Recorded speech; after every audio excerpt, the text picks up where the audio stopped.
2025ನೇ ಇಸ್ವಿಯ ಗಣರಾಜ್ಯೋತ್ಸವ ವ್ಯಂಗ್ಯದಲ್ಲಿ ನಮ್ಮ ಮಡಿಕೇರಿ ರಾಜ ಸೀಟು ನಮ್ಮ ತೋಟಗಾರಿಕೆ ಇಲಾಖೆ ವತಿಯಿಂದ ಹಾರ್ಟಿಕಲ್ಚರ್ ಡಿಪಾರ್ಟ್ಮೆಂಟಿಂದ ವರ್ಷ ಫ್ಲವರ್ ಶೋ ಒಂದು ಬೊಟಾನಿಕಲ್ ಗಾರ್ಡನ್ನು ಅದ್ಭುತವಾಗಿ ಕೆಲಸ ಮಾಡ್ಕೊಂಡು ಬರ್ತಾ ಇದ್ದಾರೆ.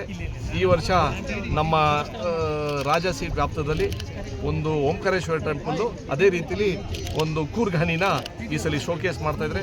ಕಳಸಲಿ ಇಗುತ್ತಪ್ಪ ಟೆಂಪಲ್ಲು ಪ್ಲಸ್ ಆ ಒಂದು ಎಲಿಫೆಂಟ್ದು ಒಂದು ಆನೆದು ಒಂದು ಪ್ರದರ್ಶನೆ ಮಾಡಿದ್ದು. ಈ ವರ್ಷದಲ್ಲಿ ಇವತ್ತಿಂದ ಓಪನಿಂಗ್ ಆಗಿ 4-5 ದಿವಸ ಒಂದು 4-5 ದಿವಸ ಲೆಕ್ಕದಲ್ಲಿ ನಮ್ಮ ಈ ಶನಿವಾರ ಭಾನುವಾರ ಬರೋದ್ರಿಂದ ಹೆಚ್ಚಿನ ಸಂಖ್ಯೆಯಲ್ಲಿ ಟೂರಿಸ್ಟ್ ಈ ಜಾಗಕ್ಕೆ ಬಂದು ವ್ಯವಸ್ಥಿತವಾಗಿ ಈ ಹೂವುಗಳಿರ್ಬೋದು, ಈ ಗಾರ್ಡನ್ ವ್ಯವಸ್ಥೆ ಇರ್ಬೋದು, ಇಲ್ಲಾಂದರೆ ಈ ಓಂಕಾರೇಶ್ವರ ಟೆಂಪಲ್ ಇವತ್ತು ಮಾಡೆಲ್ ಮಾಡಿದ್ದಾರೆ, ಬಂದು ಇದನ್ನ ನೋಡಿಕೊಂಡು ಒಂದು ಒಳ್ಳೆಯ ರೀತಿಲಿ ನೀವು ಹೇಳ್ದಂಗೆ ಇದು ಪವಿತ್ರವಾದಂಥ ಜಾಗನ ವ್ಯವಸ್ಥಿತವಾಗಿ ನೋಡ್ಕೊಂಡು ಹೋಗಲಿ ಅಂತ ಹೆಚ್ಚಿನ ಸಂಖ್ಯೆ ನಿಮ್ಮ ಮಾಧ್ಯಮ ಮುಖಾಂತರ ನಮ್ಮ ಪ್ರವಾಸೋದ್ಯಮದವರಿಗೆ ನಾನು ಹೇಳೋಕ್ಕೆ ಇಷ್ಟಪಡ್ತೀನಿ. ಅಂದಾಜು ನನ್ನ ಅನಿಸಿಕೆ ಒಂದು 30-35 ಲಕ್ಷ ರೂಪಾಯಿ ವೆಚ್ಚದಲ್ಲಿ ಈ ಕಾರ್ಯಕ್ರಮ ವರ್ಷ ಮಾಡ್ತಾಯಿದ್ದಾರೆ.